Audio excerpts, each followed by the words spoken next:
Governo de 2023 promete soltar o leão. Exatamente isso que você ouviu. Um dos focos principais da nova gestão é o quê? Aumentar a arrecadação. Mas, Marcos, por que aumentar a arrecadação? O Brasil bate recordes de arrecadação todo ano.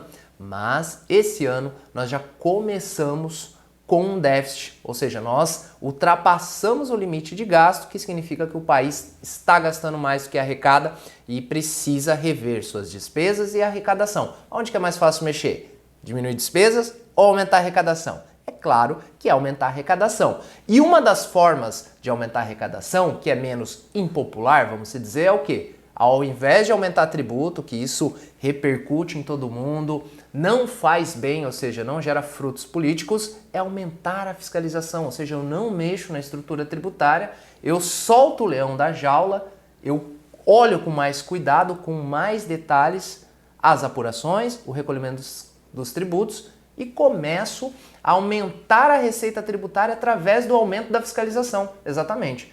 Todo mundo sabe que o nosso sistema tributário ele é complexo, eu vou além, ele é sofisticado, nós temos um nível muito alto de alterações diárias. Quem acompanha o meu Instagram, e caso você não acompanha, vai lá, @oficialmarcosadrianosilva, eu tenho postado com muita frequência alterações que ocorrem na legislação tributária, e isso eu estou falando em nível federal, quando a gente entra na esfera estadual, municipal e assim sucessivamente. É complexo.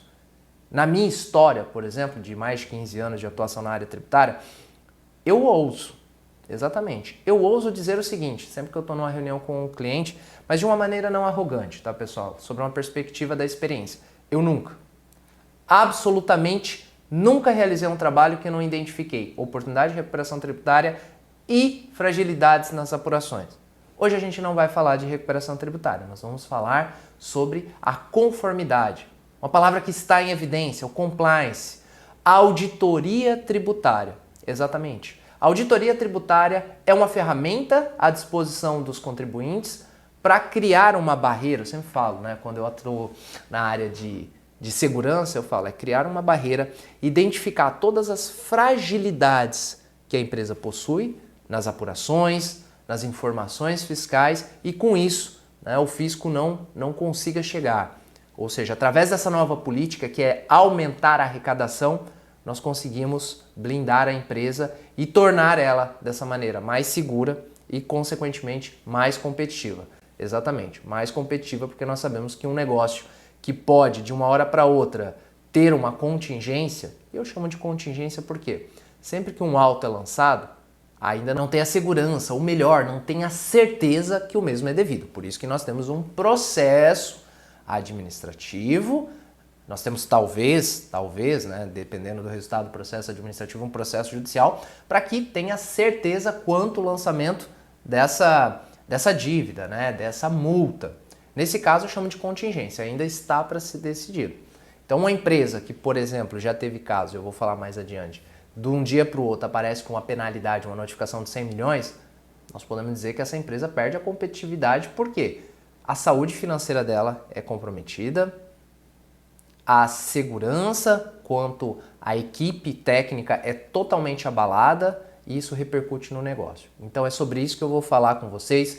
Fica aqui no vídeo de hoje. Eu vou trazer para vocês a importância da auditoria tributária, principalmente nesse ano em que nós temos uma política econômica voltada ao aumento de arrecadação e um dos principais instrumentos não vai ser nem tanto a elevação de tributos, mas um aperto maior, ou seja, uma intensidade no nível de fiscalização e com isso você precisa estar atento, preparado, porque isso gera o quê? Oportunidades. E é sobre isso que eu vou falar. Eu sou Marcos Adriano Silva, contador e advogado, diretor executivo do Grupo Save, com mais de 15 anos de experiência no mercado contábil e tributário. E também sou mentor de pessoas que querem faturar mais de R$100 mil por mês, trabalhando com os 3 principais bens de uma pessoa: família, patrimônio e negócio, e não necessariamente nessa ordem. Então, se inscreva no canal para acessar o nosso conteúdo publicado aqui semanalmente e diariamente nas nossas outras redes sociais, lá no Instagram, Facebook e LinkedIn.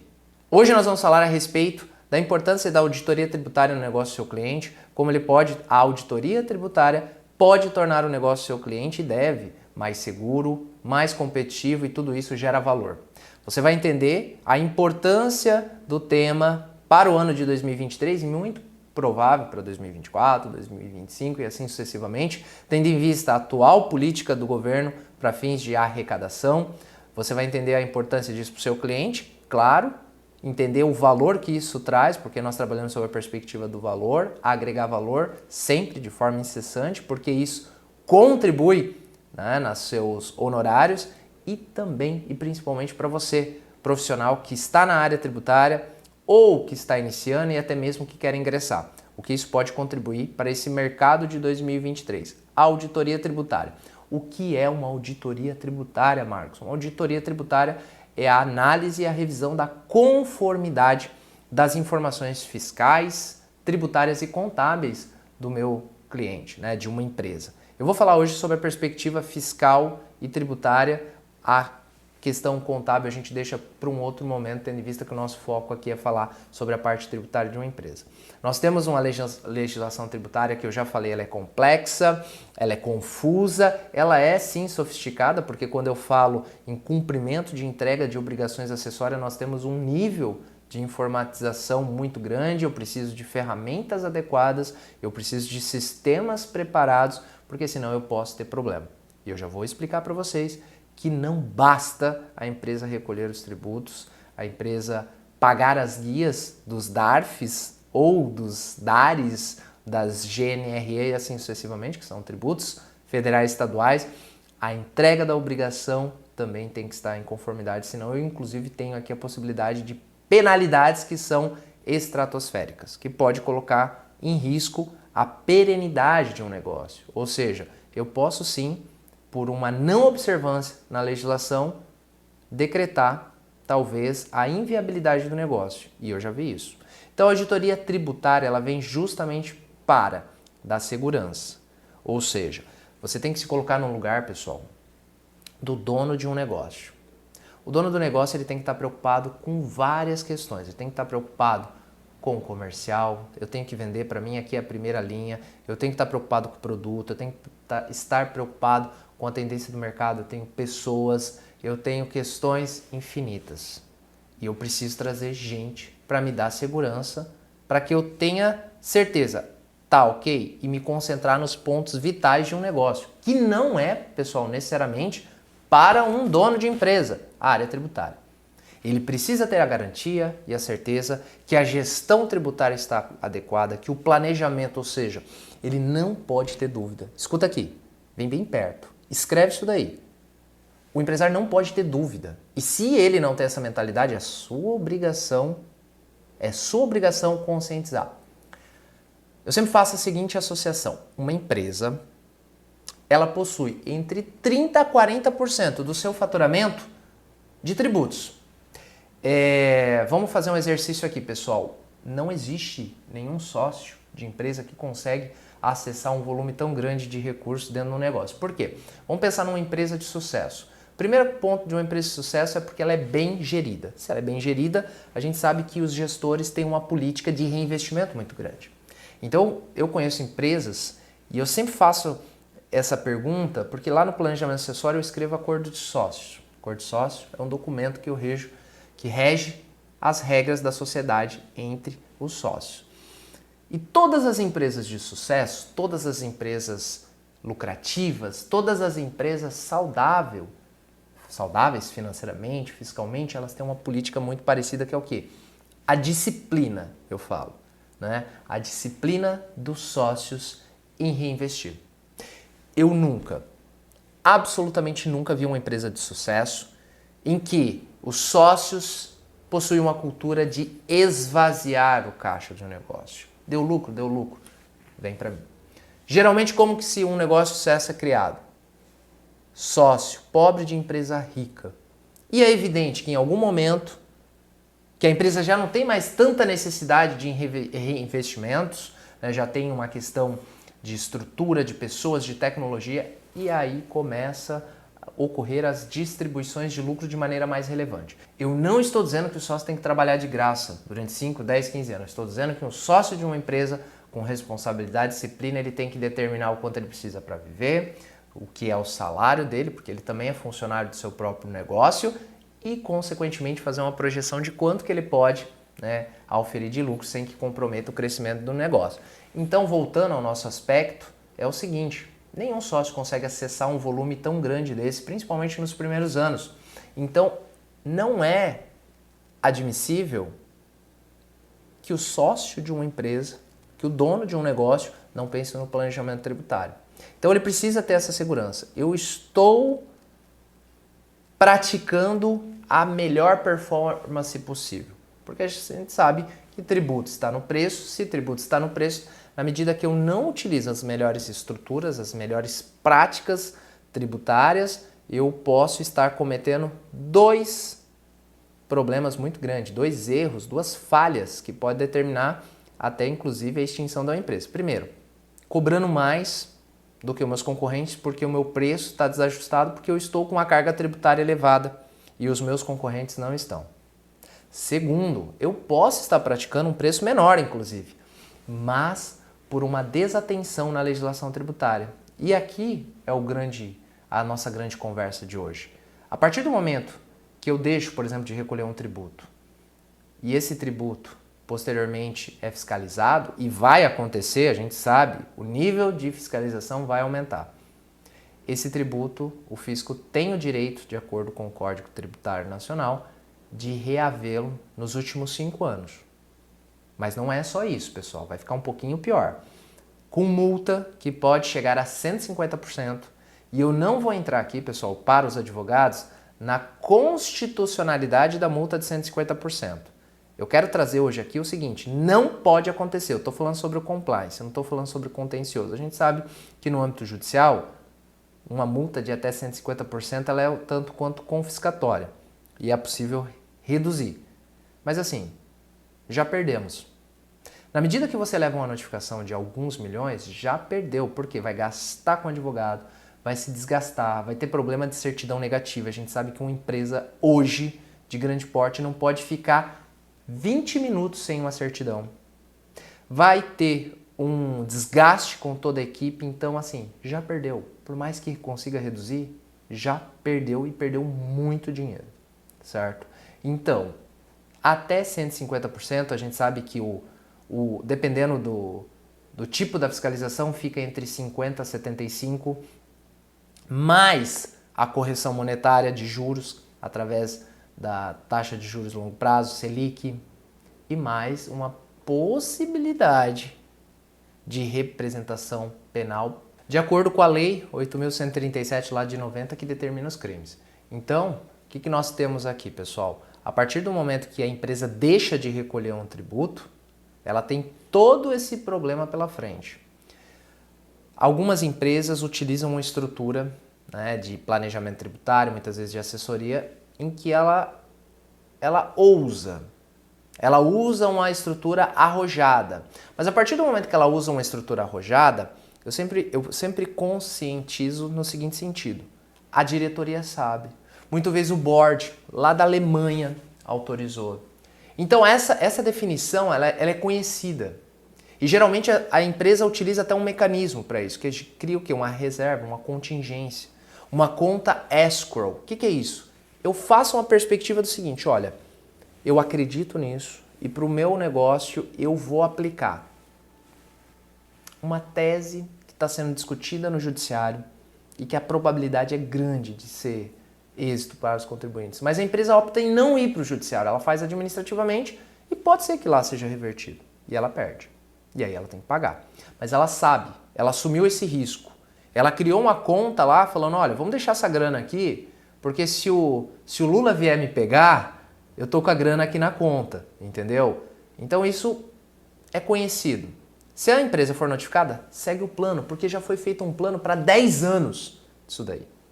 Agora, ao contrário, é o seguinte: a empresa está praticando um negócio que ela não sabia.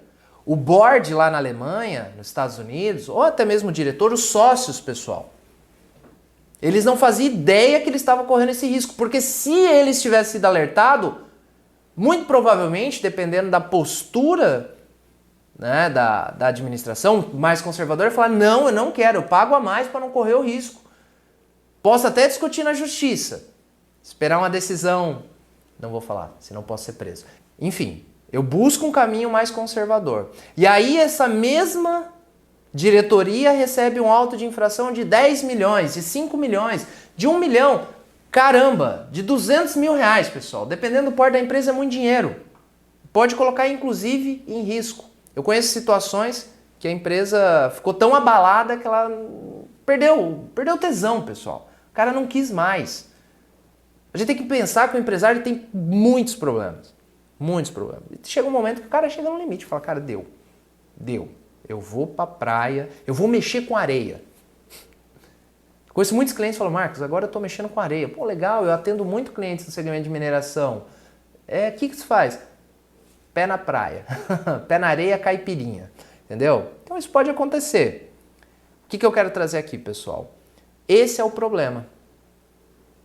Colocar em risco o negócio por um desconhecimento. Eu tomo muito cuidado, né? E vocês têm que entender que aqui não é arrogância, é realidade, é tapa na cara. A empresa não pode ser surpreendida com um negócio desse, pessoal. É obrigação da contabilidade. Se você é contador e está me ouvindo, eu sei que você tem medo. Na oração do contador está lá, afastai a fiscalização. Se você é advogado, você tem que impulsionar o compliance, pessoal, porque não pode, a empresa não pode ser surpreendida com a notificação. Isso não está no orçamento, pessoal. Tem um negócio que é feito lá no início do ano que se chama orçamento. Se você não sabe, eu vou te explicar rapidamente. O orçamento é o seguinte, pessoal, quanto nós devemos faturar em 2023? X milhões. Desses X milhões, tantos é tributo, tanto é custo, tanto é despesa, tanto é o resultado pretendido.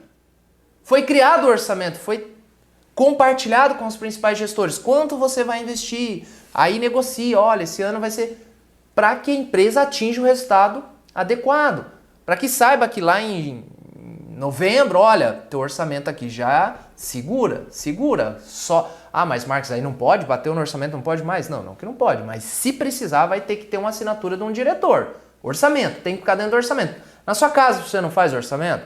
Olha, eu recebo tanto, pago tanta despesa, temos que viver dentro desse limite, é o orçamento, a empresa faz a mesma coisa. Aí eu tenho lá no orçamento um resultado projetado de 2 milhões. E o Lula manda uma notificação de 10. De onde vai sair esse dinheiro? Quem vai pagar essa conta? Tu já pensou num negócio desse? Então eu falo, isso não pode acontecer. O que pode acontecer é o seguinte, uma oportunidade, um planejamento mais arrojado, que isso a gente sabe que acontece. Nós sabemos que isso acontece, muitas empresas são mais arrojadas, sim, mas elas sabem que se alguma coisa der errado, vai custar X, e isso vai para o orçamento como uma previsão de contingência, ou é criado uma sistemática que eu gosto muito de utilizar, que é a conta escrow account, mais conhecida, ou conta garantia, que é o seguinte, a economia tributária que tem o risco eu coloco nessa continha, deixa reservado, esse dinheiro não é meu. Eu estou jogando uma roleta russa com o Lula. Quem ganhar, leva. Então, por exemplo, eu estou arriscando, está lá na minha conta. Passou o prazo da fiscalização, prazo decadencial, pessoal, não é aqui prescricional, é decadencial, que é o prazo que o fisco tem para rever as suas apurações e aplicar uma multa. Passou o prazo decadencial, a empresa saca. Teve um problema durante o caminho, o Lula saca. É simples assim. Tá dentro do jogo, tá dentro do plano. Aconteceu? Segue o jogo. Então por isso que eu trago esse nível de consciência que nós, enquanto contadores e advogados, temos que de maneira incessante, principalmente, pessoal, se eu tivesse um alto-falante, eu acho que eu ia usar 2023. Se você não estiver preparado, o Lula vai te pegar. É exatamente isso. E aí como que você vai explicar? Então, temos que trabalhar dentro da auditoria.